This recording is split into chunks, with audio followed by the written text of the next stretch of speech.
여러분 안녕하십니까. 8월 5일 국민전TV 녹화방송입니다. 여러분, 북한이 지난 3일에 이어서 또다시 5일 우리 측에 통보하지 않고 임진강댐에서 물을 방류했습니다. 이에 통일부는 북측의 정보 공유를 촉구했는데, 여상기 통일부 대변인은 이날 오전 정례 브리핑에서 북한이 임진강댐 방류 여부에 관한 질문에 대해서 이렇게 얘기를 했습니다. 오늘 새벽 6시 이후 임진강 수위가 큰 폭으로 올라갔다. 오늘 아침 7시 현재 약 5m 정도 수위를 유지하고 있다. 이전에는 3m였다. 이렇게 답했습니다. 여러분, 북한도 지금 이 폭우 때문에 모든 강과 주민들에게 지금 경보 발령이 내렸지만은 저 김정은 정권이 향후에도 저 북한의 그 폭우 때문에 한강댐을 무단으로 방류하게 되면 그 피해는 고스란히 우리 대한민국 국민들이 받는다. 그런데도 불구하고 북한은 단 한마디 말도 없이 우리 대한민국 국민들의 생명과 재산은 안중에도 없이 지금 계속 저렇게 댐을 방류시키고 있습니다. 통일부 대변인은 자연재해와 관련한 남북 간 협력은 정치, 군사와 무관한 사항으로 재해, 재난 분야의 협력은 남북 주민들에게 가장 직접적인 이해를 줄 수 있는 사안이다. 그래서 이와 관련한 정보 교환이라도 먼저 이루어졌으면 좋겠다는 기대감을 갖고 있다. 이렇게 얘기를 했죠. 하나, 저 김정은 정권이 이에 대해서 아무런 반응이 없습니다. 통일부 대변인은 세계적으로 보면 인접한 외국 간에도 자연재해와 관련해서 정보 교환이라든지 협조가 이루어지고 있는 상황인데 우리 민족끼리 못할 이유가 있느냐.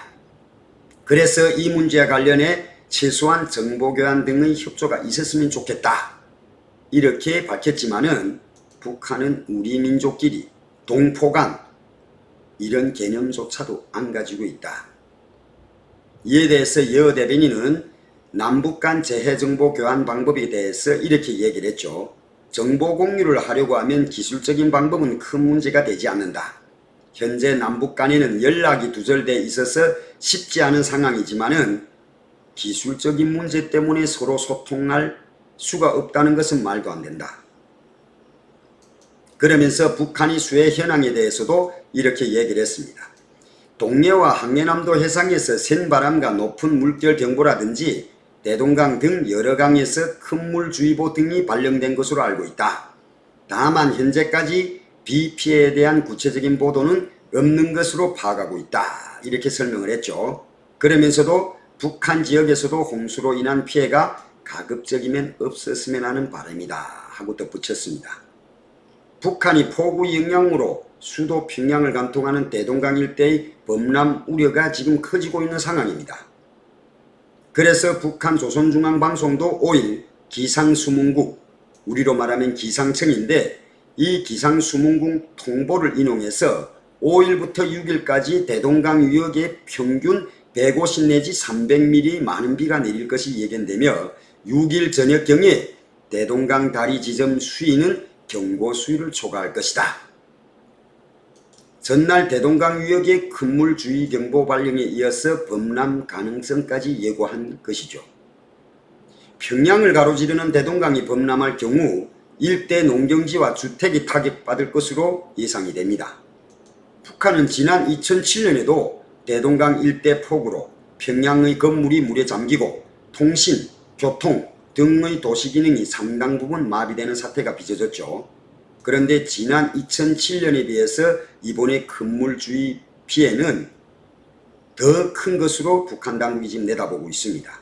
하여 김정은 정권이 대한민국 국민은 안중에도 없이 오로지 그 평양이라는 곳을 지키기 위해서 지금 저 한강댐을 계속 무단으로 방류하고 있는 상황입니다. 전날 큰물주의경보가 내려진 예성강, 북한의 예성강입니다. 여기도 위험한 상황이죠. 예성강은 북한 최대 쌀 생산지인 항해남도의 주요 물길입니다. 홍수가 발생하면 농업 생산량에 영향을 미치는 것은 당연한 거죠. 조선중앙방송도 이렇게 얘기를 했습니다. 예성강 유역에서도 평균 150, 200mm의 많은 비가 내려 연백호의 유입량과 방출량이 하루 안전통과 흐름량을 훨씬 초과할 것으로 예견되며 금야호 유역에 평균 100 내지 150mm 많은 비가 내리면서 6일 저녁경에는 정상 수위를 넘어설 것이다. 북한은 농경지와 농작물을 보호하기 위해서 저수지와 하천, 제방, 해안 방조제를 정비하는 등 피해 예방에 총력을 기울이고 있습니다. 노동신문은 이날 큰 물과 폭우 피해를 막기 위한 실제적인 대책을 철저히 세워라. 이런 기사에서 각지 농업부문 일꾼들과 근로자들이 큰 물과 폭우로부터 농경지와 농작물을 보호하기 위한 사업에 한 사람같이 떨쳐나서라 이렇게 지시를 했습니다. 하지만 북한 내부 소식통을 들어보면 지금 그 농경지를 보호하거나 큰 물 피해에 모든 대책을 세울 수 있는 인력이 없다는 겁니다. 코로나 때문에 도와 도 사이를 서로 오고 가지 못하게 했지만은 지금 가을을 앞두고 있는 농장에서는 정말 먹고 사는 문제가 가장 심각한 문제다 이겁니다. 그래서 농장에 있는 젊은 사람들은 모조리 시내에 나가서 돈벌이를 하다 나니까 지금 북한의 농경지 그리고 이번에 큰 물 피해를 막기 위해서 떨쳐나서는 사람들 중에는 50이 지났거나 60을 지난 그런 노인들만 있는 상황이다 이겁니다. 이런 상황에서 북중 접경지대 북한 양강도 해산시에서는 최근 가스 폭발 사고가 나서 10여 명이 숨진 것으로 전해졌습니다. 사실 방송을 기준으로 파악한 바에 따르면 휘발유와 액화석유가스 LPG인데 이 관련된 사고라는 정도로 파악을 하고 있지만 조금 더 자세한 것은 데일리 NK가 밝혔습니다. 데일리 NK는 북한 전문 매체입니다. 이 데일리 NK에서는 3일 오후 6시 10분께 해산시 탑성동 한 주택에서 보관 중이던 휘발유 등에 불이 붙었다. 이웃집 가스통 등에도 불이 붙으면서 연쇄 폭발이 발생했다고 전했습니다. 그러면서 폭발은 10여 차례 이어졌고 불길은 1시간 30분 동안 잡히지 않은 것으로 전해졌습니다. 북중 접경지역인 중국 장백현에서도 이 폭발 장면이 목격될 정도로 큰 폭파 사고가 일어났다는 겁니다. 현재 데일리 NK 정보에 따르면 5일 오전까지 주민 15명이 이 폭파 사고 때문에 사망을 했고 데일리 NK에서는 하모니카 사태, 한마디로 북한 특유의 다세대 주택을 일컫는 건데 이 하모니카 사택 한 동이 모조리 이번 폭발로 다 날아가서 숫덩이만 남았다는 거예요. 안에 남아있는 재산은 물론 인명피해는 막았지만은 그 동네 전체가 불에 타다 나니까 지금 이렇게 폭우가 쏟아지는 상황에서 주민들이 자기 몸 하나를 어디다가 보관할 수 있는 그런 자리도 없다는 겁니다.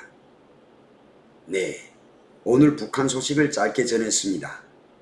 다음에 다른 소식으로 여러분 찾아뵙겠습니다. 감사합니다.